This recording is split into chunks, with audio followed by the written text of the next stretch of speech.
എനിക്ക് ഈ വർഷം ഷെയർ സെയിൽ ചെയ്തിട്ട് ഒരു 10 ലക്ഷം രൂപ പ്രോഫിറ്റ് ഉണ്ട്. അപ്പൊ ഞാൻ അതിന് എത്ര ടാക്സ് അടക്കേണ്ടി വരും? ഇൻകം ടാക്സിലെ പ്രൊവിഷൻ അനുസരിച്ച് ഷോർട്ട് ടൈം ക്യാപിറ്റൽ ഗെയിൻ്റെ 20% ടാക്സ് അടയ്ക്കണം. അതായത് 2 ലക്ഷം രൂപയോ?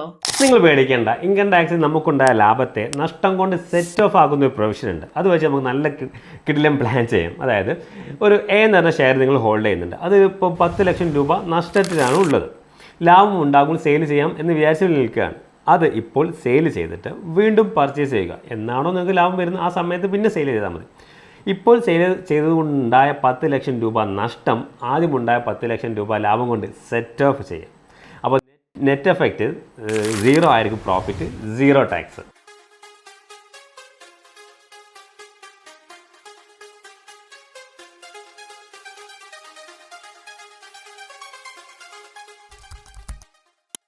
എങ്ങനെയുണ്ട്?